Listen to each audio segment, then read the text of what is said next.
अखिलेश यादव जी की जो यादव सेना है, वह अप्रत्यक्ष रूप से उनकी सरकार में ही गठन हो चुका था। माननीय अखिलेश यादव जी जब उत्तर प्रदेश की कोई भर्ती आती थी तो वो सेना ही तैयार करते थे, स्वजाति सेना। उसका नाम स्वजाति सेना था। और कहीं ना कहीं माननीय अखिलेश यादव जी ने स्वजाति सेना को आज मुख्य तौर पर लाने का काम किया कि यादव सेना का नाम देने जा रहे हैं। सरकार में नहीं है, और जो अप्रत्यक्ष रूप से हर विभाग में, हर जगह जितने भी डिपार्टमेंट हैं, हर डिपार्टमेंट में उनकी सेना बैठी हुई है। कहीं ना कहीं सरकार के काम को जो धूमिल करने का, उनके छवि को धूमिल करने का प्रयास करते हैं, वही सेना के लोग हैं, जिस सेना को माननीय अखिलेश यादव जी अब एक स्वरूप देने जा रहे हैं यादव सेना की। तो इसमें कोई बड़ी बात नहीं है। यह समाज को और जनता को समझना चाहिए कि यह जो सेना बनाने जा रहे हैं, इनकी सेना अप्रत्यक्ष रूप से ऑलरेडी पहले से बनी हुई है। यह बस एक नाम दे रहे हैं कि यादव सेना का। अखिलेश यादव भी हार नहीं मानेंगे, कार्य वक्त किसी कीमत पे नहीं मानेंगे। अरे उनके कहले से हो जाए, ये तो बहुत कुछ कहे। वो तो कहे 370 नहीं हम हटने देंगे, वो भी हो गया। उन्होंने बहुत सारे काम कहे थे, नहीं होने देंगे, सब कुछ हो गया। मैं एक बात नहीं समझ पाता हूँ, अखिलेश यादव जी को बोलना चाहिए जिस संविधान की आड़ में वह चुनाव जीते, जिस संविधान की आड़ में उन्होंने अपने प्रत्याशियों को चुनाव जितवाया, आज उसी संविधान को लेकर के जिस जनता ने उनको जितवाने का काम किया, उसी जनता को धोखा देने का काम कर रहे हैं। अरे भाई, आप इसकी चर्चा और चिंता क्यों नहीं कर रहे हो? चुनाव बीतने के बाद लोकसभा इतने दिन तक चला, किसी भी मीडिया में यह नहीं आया। जिस संविधान की दुहाई लोग देते थे, उस संविधान की चर्चा कभी अखिलेश यादव ने नहीं किया। अगर संविधान की चर्चा उन्होंने किया भी, तो यह बात उन्होंने क्यों नहीं बोला कि प्राथमिक विद्यालय से भारतीय संविधान का संपूर्ण अध्ययन कराना अनिवार्य किया जाए। पार्लियामेंट में एक बार उन्होंने नहीं बोला। यह गुमराह करने का प्रयास करते हैं। जिस संविधान को लेकर के उन्होंने जनता को गुमराह करके 2024 का लोकसभा चुनाव जीता, उनको तो चुल्लू भर पानी में डूब मरना चाहिए।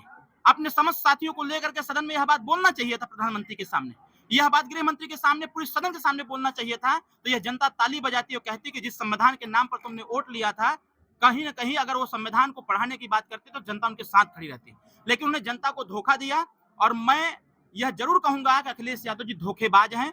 उनको सदन के अंदर बोलना चाहिए था कि संविधान का अध्ययन प्राथमिक विद्यालय से होना चाहिए और इसका संपूर्ण अध्ययन होना चाहिए, ताकि गरीब जनता जब संविधान पढ़ेगी, उनके बच्चे पढ़ेंगे, तो अपने अधिकारों की रक्षा स्वतः कर पाएंगे। बंगाल में हिंदू पलायन कर रहा है, क्या कहना चाहिए? ये वहां की सरकार फेलियर है, और वहां जिस प्रकार से कट्टरपंथी एक दिखाई जा रही है ममता जी के द्वारा, यह टोटली गलत है।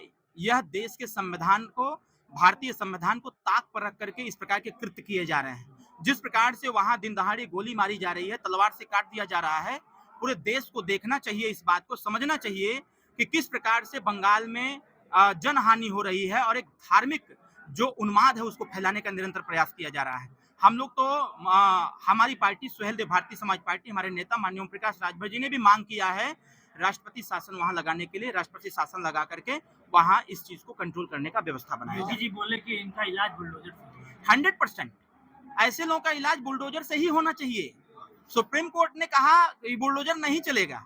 सुप्रीम कोर्ट ने अभी तमाम तरह के मतलब टिप्पणी करने का प्रयास किया है वक्फ बोर्ड पर, बिल पर भी। और अगर ऐसा है तो सुप्रीम कोर्ट को वहां इन्वॉल्व होना चाहिए। बंगाल को देखते हुए जिस प्रकार से जनहानि हो रही है, धार्मिक उन्माद बढ़ाने का निरंतर प्रयास हो रहा है, सुप्रीम कोर्ट को भी उसमें दखल देना चाहिए। योगी जी की सरकार है और अखिलेश यादव कह रहे हैं उनको धमकी दी जा रही है गोली मारने की। अखिलेश यादव जी को धमकी दी जा रही है गोली मारने की? अखिलेश यादव जी के लोग ही दे रहे हैं धमकी। ये सब ड्रामा हो रहा है। हमारे ऊपर जब हमला हुआ था तो यही अखिलेश यादव जी हमसे कहे थे, उस समय पास कोई सिक्योरिटी नहीं थी। अखिलेश यादव जी ही कहे थे कि ओम प्रकाश राजभर तो बोलते हैं कि हमसे बड़ा गुंडा कौन है, तो उनके बेटे को नहीं डराना चाहिए। तो अखिलेश यादव जी सेना बना रहे हैं तो सिक्योरिटी की आवश्यकता है भाई?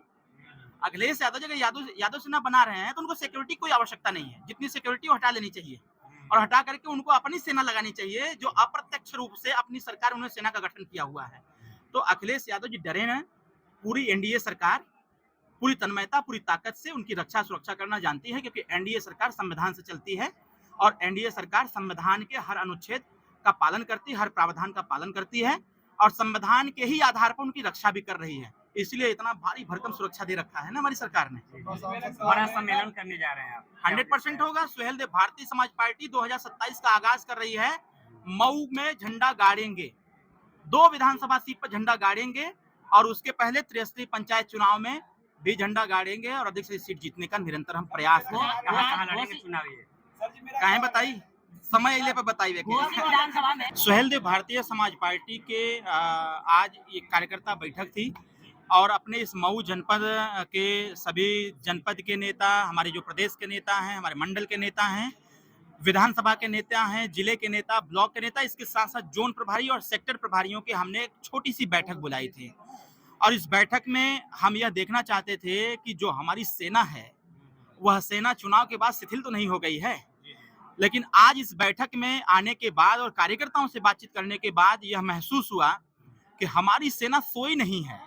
हमारी सेना अपने काम पर डटी हुई है और हमारी सेना इस काम को अंजाम तक पहुंचाने के लिए कटिबद्ध भी है। आज मैं बहुत खुश भी हुआ और बहुत प्रभावित हुआ अपने कार्यकर्ताओं से कि हमारे कार्यकर्ता हार नहीं मानेंगे।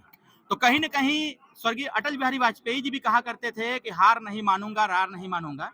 तो हमारे कार्यकर्ताओं में वह कूट-कूट के भरा हुआ है और हमारे कार्यकर्ताओं ने आज जो संदेश दिया कि जब तक इस सीट पर कब्जा नहीं कर लेते, तब तक हम लोग चैन से बैठने वाले नहीं हैं।